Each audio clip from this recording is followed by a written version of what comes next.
Você já parou para pensar de onde vem o seu senso de certo e errado? Quem te ensinou a diferença entre o justo e o injusto? Muita gente vai dizer Deus, a religião ou meus pais. Mas e se eu te dissesse que a moral é muito mais antiga que qualquer religião? Que ela nasceu, na verdade, do nosso puro instinto de sobrevivência? Vamos voltar lá para os primórdios da humanidade. Imagine pequenos grupos, bandos de 20 ou 30 pessoas, tentando sobreviver num mundo hostil. Naquela época, a moral não era uma questão de bondade, era uma regra prática para não morrer. Não roubar, não matar e não enganar os membros do seu grupo era essencial. Qualquer traição, qualquer quebra de confiança poderia significar a extinção de todos. Era um pacto silencioso, uma moral de coesão para manter o grupo unido e funcional. Quem quebrava esse pacto não enfrentava um juiz ou um livro sagrado, mas sim o instinto coletivo de autopreservação do grupo. Era punido, expulso ou até mesmo morto. Com o tempo, essa moral instintiva começou a ser formalizada. Surgiram líderes, anciãos, xamãs, figuras de autoridade que transformaram o costume em lei e o medo do desconhecido em religião. O que antes era um instinto de grupo virou um dogma.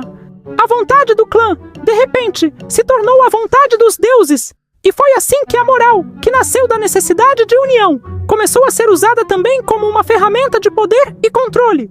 A religião, em seus primórdios, não surgiu apenas da fé, mas também da necessidade de organizar e disciplinar as massas.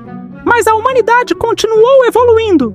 Com o surgimento das grandes civilizações, algo novo apareceu. A ética. Se a moral diz o que é certo, a ética pergunta por que é certo. A ética é a reflexão, é o momento em que o ser humano para e começa a questionar a origem dessas regras. Foi o que fizeram grandes pensadores como Sócrates na Grécia, Confúcio na China e, mais tarde, os filósofos estoicos e os primeiros cristãos. Eles tentaram criar algo maior, universalizar a moral. A ideia era sair da lógica do nós contra eles e propor princípios que valessem para todos os seres humanos, independentemente de sua tribo ou origem. Esse foi o embrião do que hoje conhecemos como direitos humanos universais. Só que aqui mora um paradoxo fascinante. Toda ética, por mais universal que pareça, nasce dentro de um grupo. E todo grupo, por natureza, tende a proteger os seus próprios interesses. A ética de um povo, de uma classe social, de uma empresa ou de um partido político pode, muito facilmente, se transformar numa moral seletiva. Ou seja, uma moral que só serve para fortalecer o próprio sistema, que só vale enquanto beneficia o próprio grupo. É nesse ponto que a moral coletiva deixa de ser uma virtude e se torna um instrumento de dominação. E isso acontece até hoje, bem debaixo dos nossos narizes, nas estruturas de poder que nos cercam.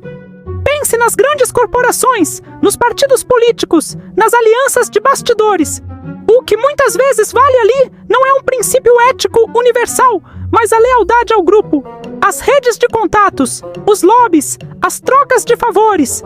Tudo isso funciona como as antigas tribos. Eles protegem seus membros, excluem os que pensam diferente e punem quem ousa desafiar o pacto silencioso de poder. E assim, a moral do grupo passa por cima da ética universal. O que importa não é o que é justo para todos, mas o que é conveniente para poucos. É por isso que, muitas vezes, a nossa democracia parece um grande teatro de moralidade seletiva. A cada eleição, mudam as bandeiras, os discursos e os rostos no poder. Mas a estrutura por trás de tudo isso, a máquina de poder, permanece intocável. Os privilégios, os subsídios para grupos específicos, os acordos feitos a portas fechadas e os interesses de sempre seguem firmes. A ética parece mudar de cor, de logotipo, de ideologia, mas o jogo de poder continua exatamente o mesmo. Isso nos leva a uma pergunta um tanto desconfortável. Será que nós realmente evoluímos moralmente como espécie? Ou será que apenas aprendemos a usar palavras mais bonitas e discursos mais elaborados para justificar os nossos próprios privilégios e os interesses dos nossos grupos? E essa é a reflexão final que eu quero deixar com você. Pense na sua vida, nas suas decisões, nas suas opiniões. Você segue a sua própria ética, baseada em princípios que você refletiu e acredita? Ou você está apenas repetindo, sem perceber, a moral do seu grupo, seja ele qual for? A resposta para essa pergunta pode dizer muito sobre quem você realmente é. Se você gostou dessa reflexão e quer continuar questionando o mundo com a gente, não se esqueça de deixar o seu like, se inscrever no canal e ativar o sininho. Compartilhe esse vídeo com alguém que também gosta de pensar fora da caixa. Muito obrigado por assistir e até a próxima!